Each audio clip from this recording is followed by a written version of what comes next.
Create a MARC framework spoken tutorial tole swagatam. A tutorial tut ami kohat MARC framework eta bonaboloi hikim. A tutorial to record koriboloi moi bebohar korisu Ubuntu Linux operating system 16.04 aru Koha version 16.05. A tutorial to অনুসৰণ কৰিবলৈ আপোনাৰ library সায়েন্সৰ জ্ঞান থাকিব লাগিব। এই টিউটোৰিয়েলটো অভ্যাস কৰিবলৈ আপোনাৰ সিস্টেমত কোহা ইনষ্টল থাকিব লাগিব আৰু আপোনাৰ লগতে কোহাত এডমিন এক্সেস থাকিব লাগিব। যদি নাই অনুগ্ৰহ কৰি এই ওয়েবসাইটত কোহা স্পোকেন টিউটোৰিয়েল সিৰিজ চাওক। আৰম্ভ কৰাৰ আগতে মন কৰিব ফ্ৰেমৱৰ্কছ এডিট বা ডিলিট কৰিব পাৰি। সুপাৰ লাইব্ৰেৰিয়ানে নিজৰ লাইব্ৰেৰীৰ প্ৰয়োজনীয়তা অনুসৰি নিজাকৈ ফ্ৰেমৱৰ্কছ বনাব পাৰে। আহক আৰম্ভ কৰো। মই কোহা ইন্টাৰফেসলৈ যাওঁ। সুপাৰ লাইব্ৰেৰিয়ানত ইউজাৰনেম বেলা আৰু তাৰ পাছৱৰ্ডৰে লগইন কৰক। এতিয়া আমি কোহা ইন্টাৰফেসৰ ভিতৰত সুপাৰ লাইব্ৰেৰিয়ান বেলাত আছো। কোহা এডমিনিষ্ট্ৰেশ্যনলৈ যাওক। কেটালগ সেকশনৰ ভিতৰত মাৰ্ক বিব্লিঅগ্ৰাফিক ফ্ৰেমৱৰ্কত ক্লিক কৰক। এটা নতুন পৃষ্ঠা খুলিছে। প্লাস নিউ ফ্ৰেমৱৰ্কত ক্লিক কৰক। সবিশেষ ভৰাবলৈ খুদি আন এটা পৃষ্ঠা খুলিছে। ফ্ৰেমৱৰ্ক কোড আৰু ডেসক্ৰিপচন। ফ্ৰেমৱৰ্ক কোডৰ ফিল্ডত মই লিখিম BK। ডেসক্ৰিপচনৰ বাবে মই লিখিম বুকস। পাছত তলত সাবমিট বুটামত ক্লিক কৰক। খোল খোৱা নতুন পৃষ্ঠাটোত কোড BK লৈ যাওক যি হৈছে বুকস। একশনস টেবৰ পৰা মাৰ্ক ষ্ট্ৰাকচাৰত ক্লিক কৰক। এটা নতুন পৃষ্ঠা মাৰ্ক ফ্ৰেমৱৰ্ক ফৰ বুকস খুলিছে। এই টাইটেলৰ ভিতৰত ইয়াত OK বুটামত ক্লিক কৰক। একেটা টাইটেল মাৰ্ক ফ্ৰেমৱৰ্ক ফৰ বুকসৰ সৈতে আন এটা পৃষ্ঠা খুলিছে। ই 342 টেক্সৰ পৰা 1 to 20 টেক্স দেখাইছে। তথাপি আপুনি নিজৰ স্ক্ৰীনত অধিক সংখ্যক টেক্স দেখিব পাৰে। মন কৰিব যে মুঠতে 342 ডিফল্ট টেক্স আছে। মই বুকসৰ বাবে মাত্ৰ কিছু টেক্স বাছিম। আপুনি নিজৰ প্ৰয়োজন অনুসৰি টেক্স বাছিব পাৰে। মন কৰিব যে ইয়াত টেক্স এটা এডিট বা ডিলিট কৰিবলৈ অপচনছ আছে। মই কেনেকৈ ডিলিট কৰা হয় দেখুৱাম। মই tag number 010 library of Congress control number বাছিম। সোঁফালে ডিলিট টেবত ক্লিক কৰোতে পপ-আপ উইন্ডো এখন আহে।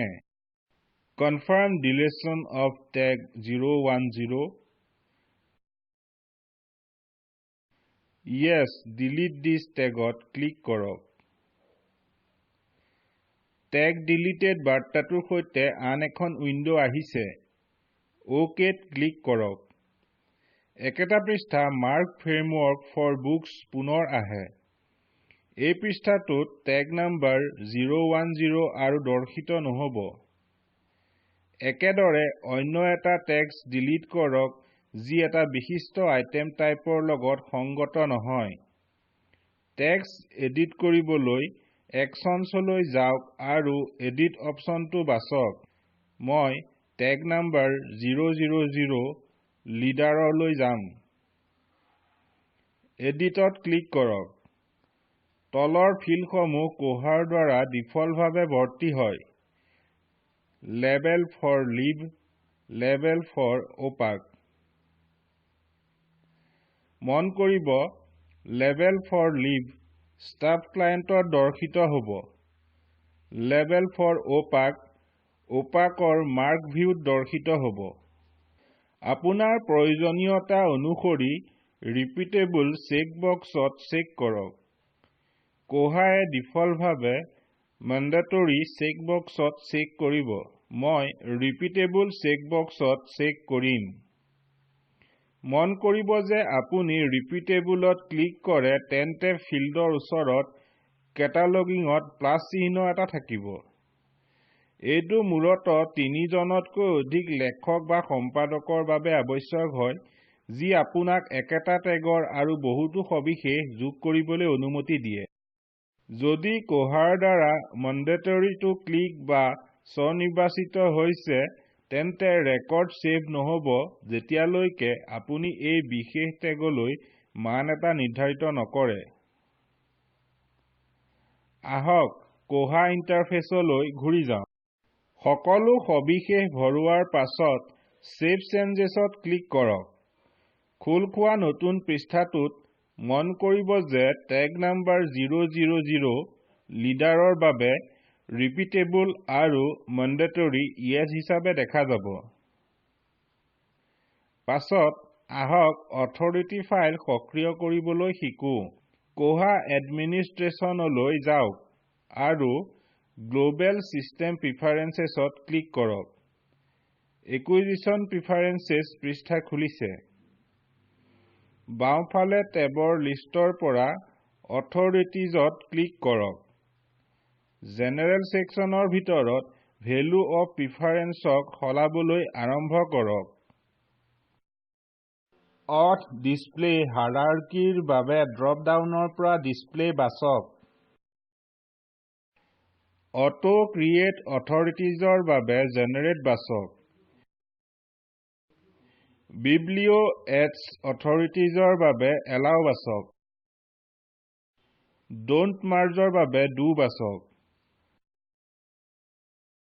মাৰ্ক অথৰিটি কন্ট্ৰোল ফিল্ড 008 আৰু ইউনিমাৰ্ক অথৰিটি ফিল্ড 100 এনেদৰে ৰাখক ইউজ অথৰিটিজ ফৰ ট্ৰেচিংছৰ বাবে কোহাই ডিফল্টভাৱে ইউজক বাছে লিংকাৰ সেকশনৰ ভিতৰত ডিফল্ট মানক ৰাখিব লাগে কেটালগ মডিউল ৰিলিংক লিংকাৰ কিপ ষ্টেল লিংকাৰ মডিউল লিংকাৰ অপচনছ আৰু লিংকাৰ ৰিলিংকৰ বাবে এতিয়া সেভ অল অথৰিটিজ প্ৰিফাৰেন্সেছত ক্লিক কৰক আপুনি এতিয়া কোহাৰ সুপাৰলাইব্ৰেৰিয়ান একাউণ্টৰ পৰা লগ আউট কৰিব পাৰে তাক কৰিবলৈ ওপৰত সোঁফালে চুকলৈ যাওক স্পোকেন টিউটৰিয়েল লাইব্ৰেৰীত ক্লিক কৰক আৰু ড্ৰপ ডাউনৰ পৰা লগ আউট বাছক ই মাৰ্ক ফ্ৰেমৱৰ্কৰ বাবে প্ৰয়োজনীয় সকলো সেটআপক সম্পূৰ্ণ কৰে